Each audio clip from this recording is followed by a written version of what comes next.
Good morning, everybody. Jim Feist and Andy Iskoe live from Las Vegas. And we're here for Proline TV. We had a lot to talk about and maybe a little bit of information you need to know about the channel. And I'll do that at the end of the show. Andy, we got some good stuff to talk about. Even Yes, some we things do. that we're going to talk about a little bit out of the box. I did a show the other day with Gamble Lou. They call him Gamble Lou. His name is Lou Finicaro. And Lou pointed out about teasers and how expensive. Of course, we knew this. The teaser prices have gone up on two teams, 6-point teasers, and some of the books are charging astronomical prices. So it's driven a lot of the teaser players away. But he said he was going to fight back. And he was going to play 10-point teasers. And considering his involvement with UFC, he knows how to fight. He's a smart guy, I'm telling you. He's a very intelligent man. So he plays 10-point teasers and very effectively. Now, he plays mostly 10-point teasers. By the way, we're talking NFL exclusively here now. Yeah, he didn't mention anything about college. College teasers are not worth playing, I think, almost at any level. I would probably because of the great variance in the scores, where you got lines that go from pick 'em to this week you got Georgia 45-point favorite, so a lot of those extra points don't help you. Exactly. He's playing 10-point teasers, and he does it effectively. He plays now those require 3 teams, correct? Correct. Okay. And I'm not sure, 100% sure what the price of the juice is on them. They're different books, different prices. Now, I said, why don't we look at the underdogs? For example, this week, maybe you'd want to play Pittsburgh plus 12.5. They're 2.5-point dog. Why not play the Giants plus 20.5? They're a 10.5-point dog.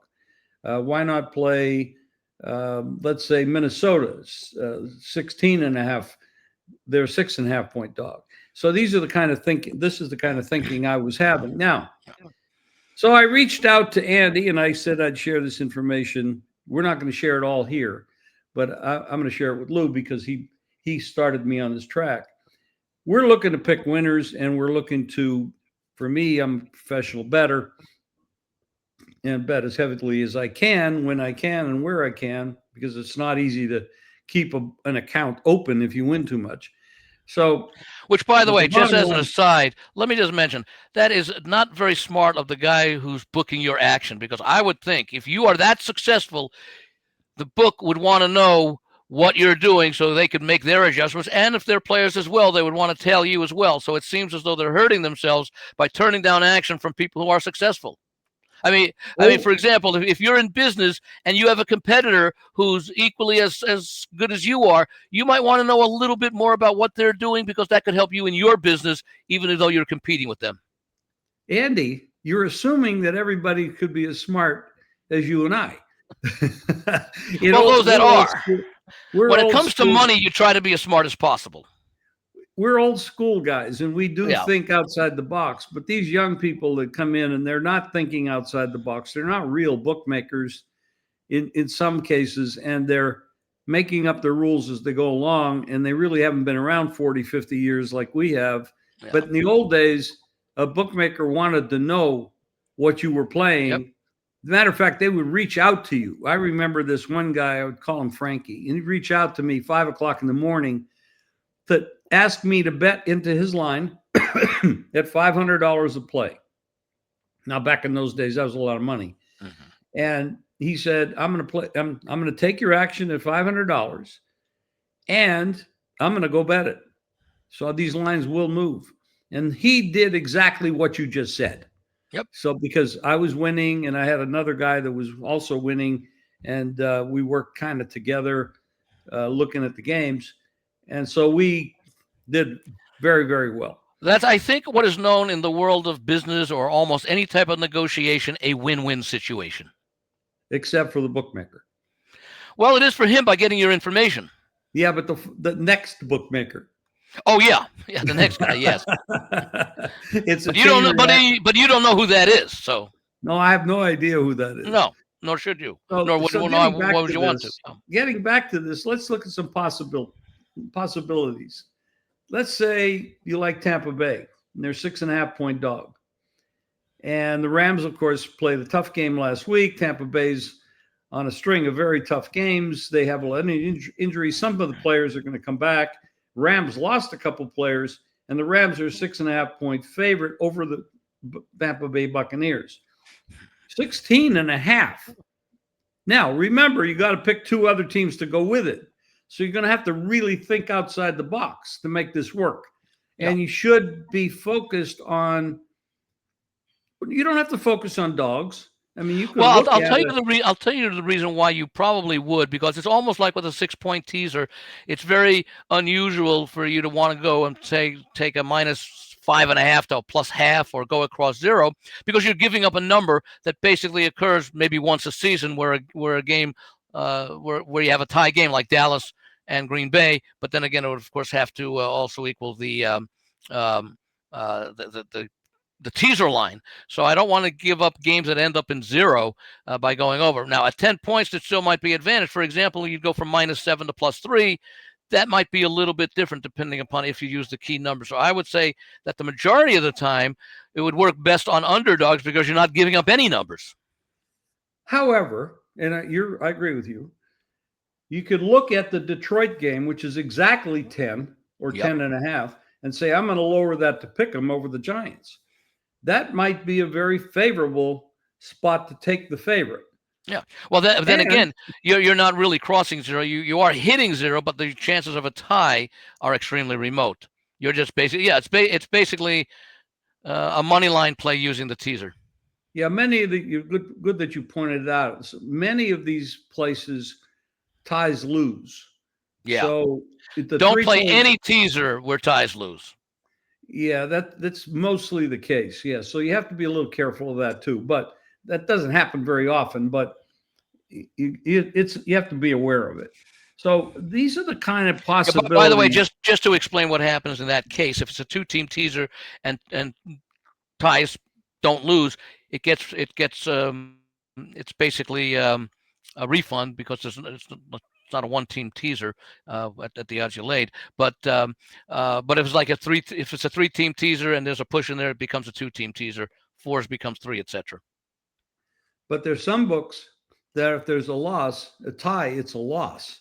Yeah. So that's something you got to know the rules. But and also these people are bookmakers, are businessmen, and or girls, and they are going to take advantage as much as they can. So you just need to know the rules and know what the hell you're doing. But Andy, this is a point that we're going to bring out, and my good friend Lou pointed this out to me, and I told him I was going to do some research, and I reached out to you because you're the best guy to go to for research. So contests, we're down to some serious money. Now, you and I both know Scott Pritchard, and he's got he's got live tickets everywhere. I mean, he's really good at this, and he's got a live ticket in the Westgate. He's got the live tickets in the Circa. And he's doing really well, and he's sitting there with the possibility of winning not only hundreds of thousands, but possibility of millions. Yeah. Well, the Circa Survivor is the one that is the popular one. That's the $1,000 contest with the entry fee, and they drew over 18,000 entries this year. So they're playing for a quote-unquote winner-take-all $18 million prize. Now, the reason I put it in quotes is I believe this is the 6th or the 7th. I think it's the 6th year of the Circa Survivor contest, which basically, just to new people who are joining us, you pick one team in the NFL per week to win its game straight up, no point spread involved. If they win, you advance, and if you lose, you're out.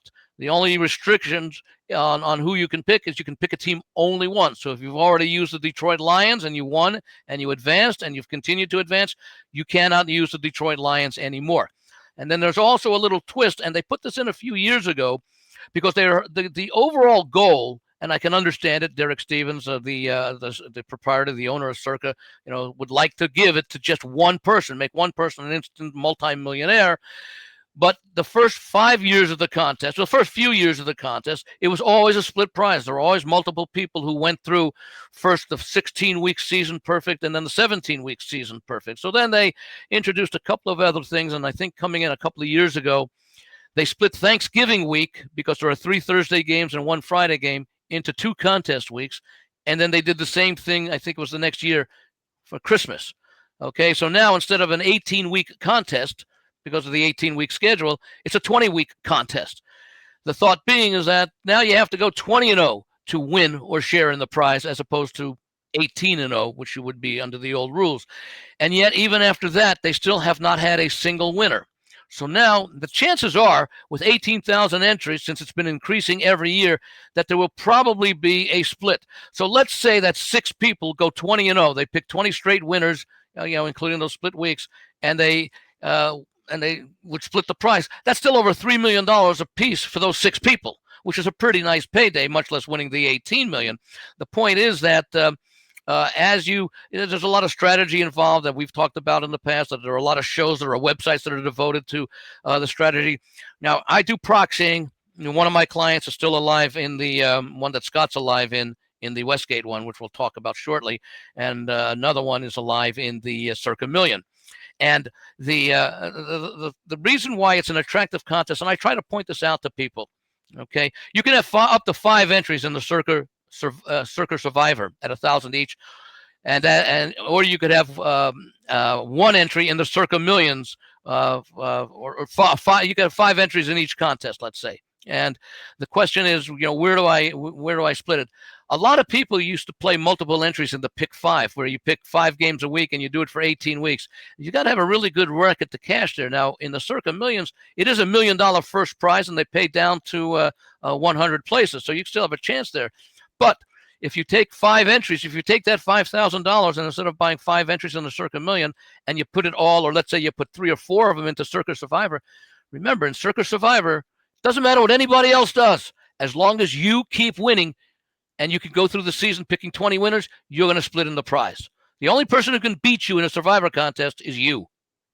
You can hit 68% in a pick 5 contest, and somebody happens to have that amazing year and hits 71, 72%.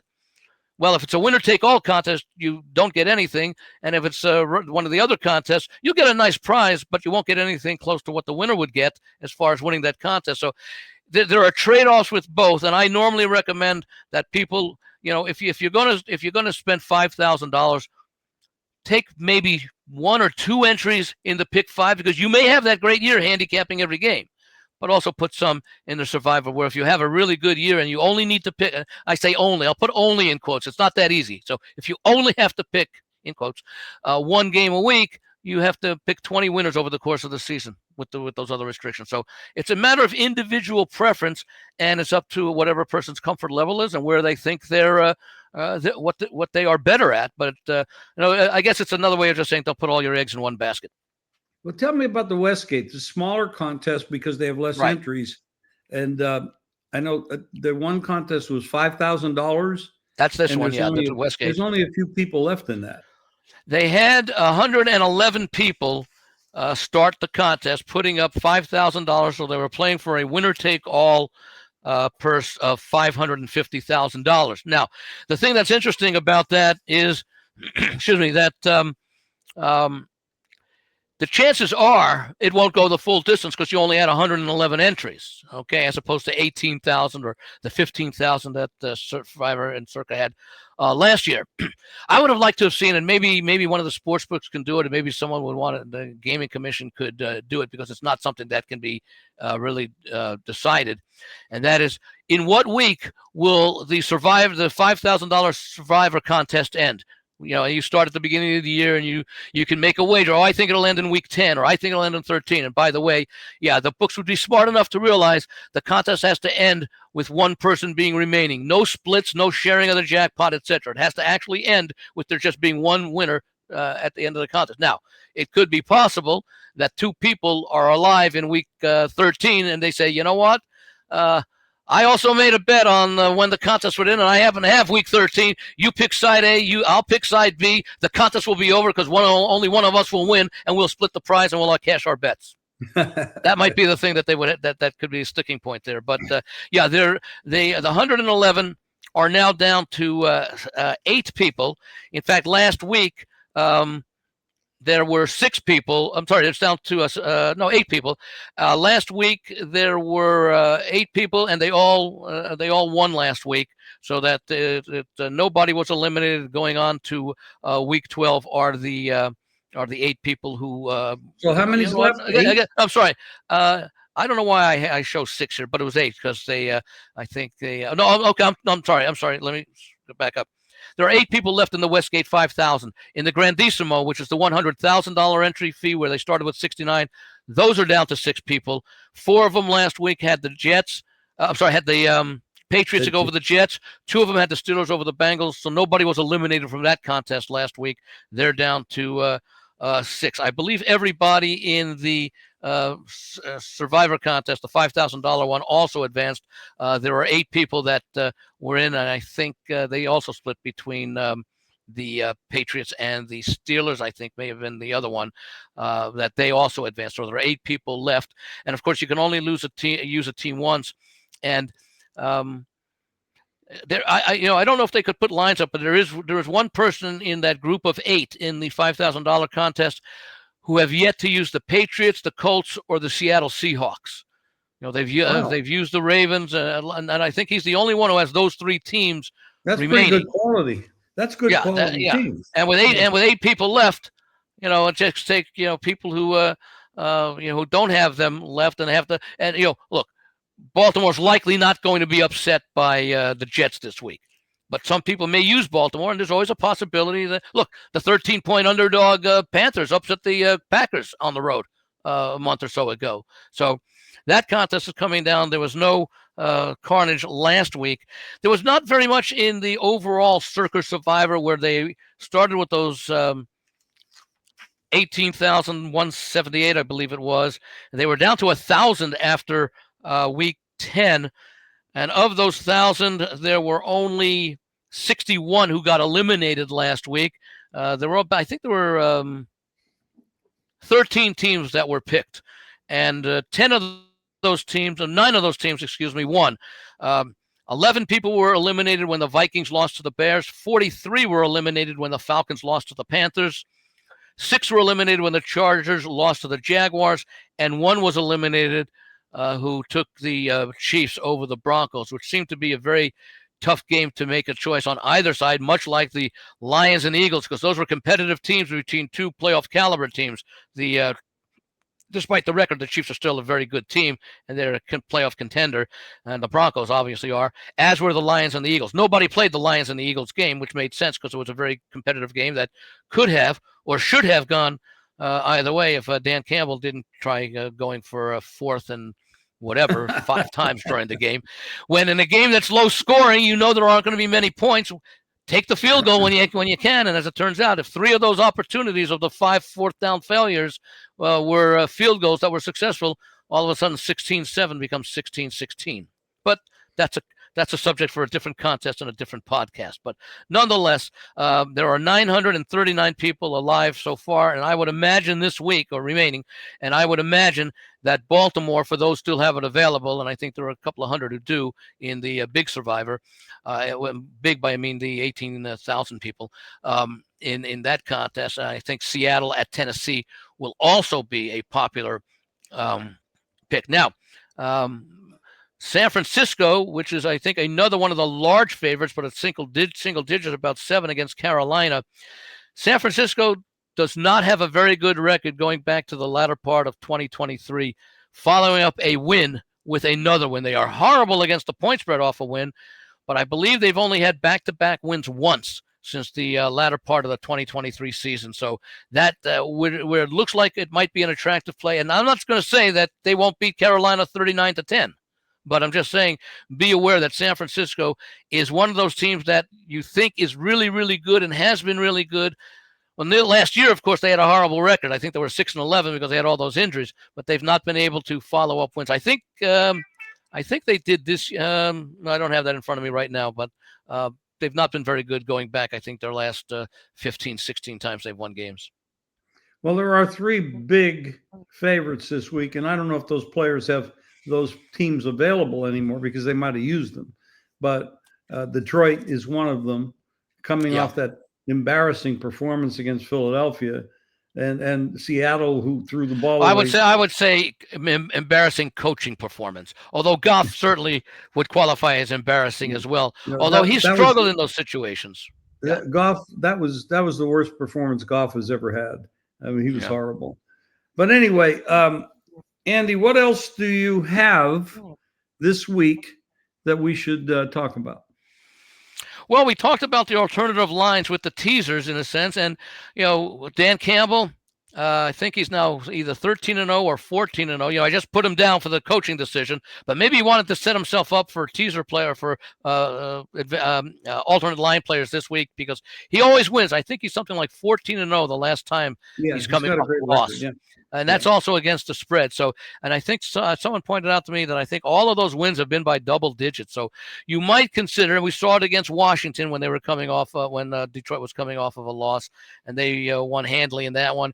And the Giants are a similar type team defensively, as far as compared to Washington defensively. Maybe Detroit can win this game. So maybe you can lay instead of the 10.5 or 10, or you can lay alternate lines 14.5, 17.5. I know someone who's going to go out there. I think he already played. And I forget what the number was. Minus 20.5. So a 37-10 type game would would cash that ticket. And we don't know what we're going to get out of the Jets. What is the? Did you see an updated status on Dart this morning for the Giants? Well, what I'm seeing a lot of 12.5 and 13s on Detroit, so I assume he's not going. Yeah, which I think from a medical standpoint and also a fact of would make sense. So I'm just trying to see if I can find if he's been ruled out or just doubtful. And right now he's been ruled out. I would think this means Jameis is playing, and we're always looking when Jameis plays. He's capable. He played pretty well last week, but he's not usually a consistent quarterback. He's an exciting quarterback, but it's he keeps both teams in the game. Yeah. No, in fact, this news just came over across on the Don Best screen at 8:30, which is about 20 minutes ago from where we're recording this right now. He's been ruled out, so he did not pass, and that's why we're seeing the colored lines on the screen indicating recent activity as far as the line going up in this game. So I'm Jackson seeing a lot Dart of is out across the board. Yeah, Jackson Dart is out. Okay. Now, and they're already without Neighbors and Scatterbo. Yeah, they have a lot of injuries, and they have a new head coach. I mean, this is a big bounce back for Detroit. I mean, they embarrassed themselves last week. Dan Campbell's embarrassing himself. Now, we know that Dan Campbell is the head coach, but we got to remember that last year he had a great defensive coordinator, a great offensive coordinator, and a great center. All those people are gone, and they have not been adequately replaced. And Campbell took over the play calling and all. I mean, so it's a little bit of a mess going on in Detroit. Whether they'll work it out this week, I don't know. But that's a big number. It's a very big number. So, I'm not getting involved with this because they're not going up against a defensive line like Philadelphia, because that's defensive line is really incredible. And they took Goff right out of his game. He had no chance to throw the ball. But Andy, I want to mention Andy's. By the way, just mention one thing here about Detroit this year. They are 6-4, but of their 6 wins, 31, 8, 24, 13, 15, and 22. So they are, when they win, they are winning by margins. Right. Yeah, that's true. They are a potential blowout team. There's no question about that. Yeah. I want to mention this. Baltimore being maybe another such team this week. I haven't liked the way Baltimore played this year. So, I mean, I'm not the potential is always there. There's no question about that. But I don't think they've played well consistent. They haven't played well at all. I mean, they've been very inconsistent. They started the season off with a terrible loss. To Buffalo, and now with Tyrod Taylor playing for the Jets, that's a big upgrade from Fields. I mean, huge upgrade. I mean, I know that Tyrod Taylor is not considered one of the top quarterbacks in football, but when you compare him to Fields, it's like high school versus college. Taylor is the better passer. Fields is the better runner. Neither one can do both. Yeah. If I had to pick one to play a game for me, it would be Taylor. But so that's a potential issue there. Well, there is one side note that a lot of people, I don't know that they've mentioned it because I don't listen to everything that I used to listen to because I'm too busy working on my own stuff. But Baltimore is playing their first home game since Lamar Jackson came back because he played the Baltimore is coming off a 3-game road trip where they won all 3 games. So this team has to be energized coming home. The fan base is going to be fanatical, and we might see a big effort out of the Ravens, knowing how much they need this game and basically every game the rest of the way to make the playoffs. Well, if Pittsburgh loses to Chicago, the door opens wide open for Baltimore because I expect Baltimore to win this division if they can stay healthy. Yes, but I agree. Let me say this a little bit. This is a promo. Andy is got the logicalapproach.com. You can see on the screen. He is also a proxy for these contests. So next year, anybody that wants to get in these contests in Las Vegas should contact Andy because he does a really good job. As you can tell, he's into paperwork and data, and he's Numbers. a deep diver into stuff. So that's one thing. The other thing I want to mention. By the way, let me just mention on the contest thing, you do have to show up and register in person to sign up in Las Vegas for these contests. You or a friend or a relative or whatever, and then the proxy submits the selections for you each week because you're not in Las Vegas. That you cannot submit, at least the way the current rules are.